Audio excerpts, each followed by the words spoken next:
Deuteronomy chapter 32. Give ear, O ye heavens, and I will speak, and hear, O earth, the words of my mouth. My doctrine shall drop as the rain, my speech shall distil as the dew, as the small rain upon the tender herb, and as the showers upon the grass. Because I will publish the name of the Lord. Ascribe ye greatness unto our God. He is the rock, his work is perfect, for all his ways are judgment. A God of truth and without iniquity, just and right is he. They have corrupted themselves.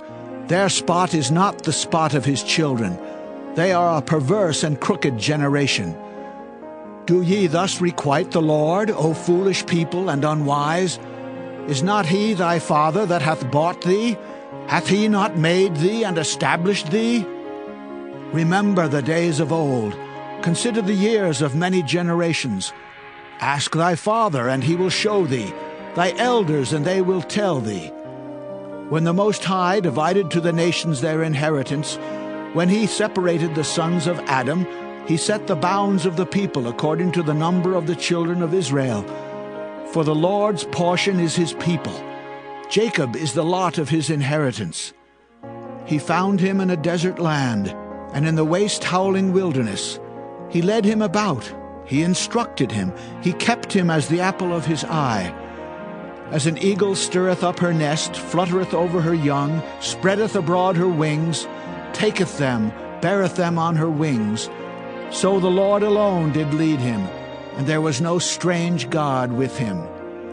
He made him ride on the high places of the earth, that he might eat the increase of the fields, and he made him to suck honey out of the rock, and oil out of the flinty rock, butter of kine and milk of sheep, with fat of lambs and rams of the breed of Bashan, and goats with the fat of kidneys of wheat, and thou didst drink the pure blood of the grape.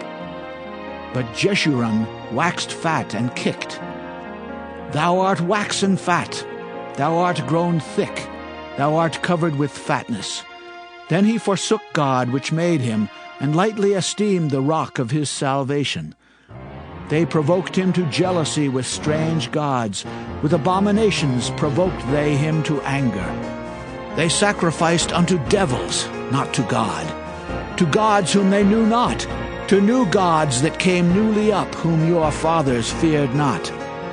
Of the rock that begat thee thou art unmindful, and hast forgotten God that formed thee. And when the Lord saw it, he abhorred them, because of the provoking of his sons and of his daughters. And he said, I will hide my face from them.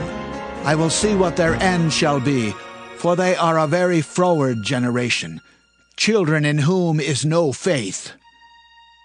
They have moved me to jealousy with that which is not God. They have provoked me to anger with their vanities. And I will move them to jealousy with those which are not a people. I will provoke them to anger with a foolish nation. For a fire is kindled in mine anger, and shall burn unto the lowest hell, and shall consume the earth with her increase, and set on fire the foundations of the mountains. I will heap mischiefs upon them. I will spend mine arrows upon them. They shall be burnt with hunger, and devoured with burning heat, and with bitter destruction. I will also send the teeth of beasts upon them, with the poison of serpents of the dust. The sword without and terror within shall destroy both the young man and the virgin, the suckling also with the man of gray hairs. I said I would scatter them into corners. I would make the remembrance of them to cease from among men, were it not that I fear the wrath of the enemy, lest their adversaries should behave themselves strangely, and lest they should say, Our hand is high, and the Lord hath not done all this.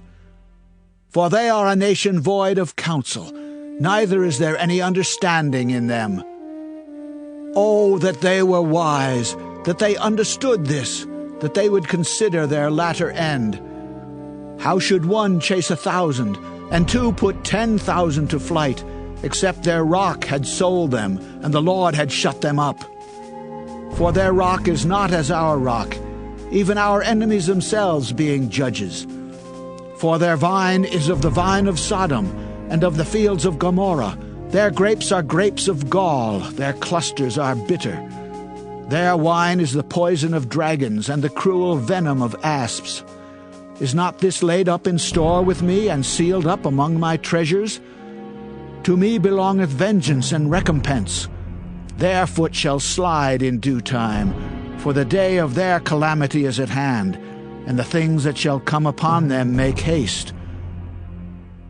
For the Lord shall judge his people, and repent himself for his servants, when he seeth that their power is gone, and there is none shut up or left. And he shall say, Where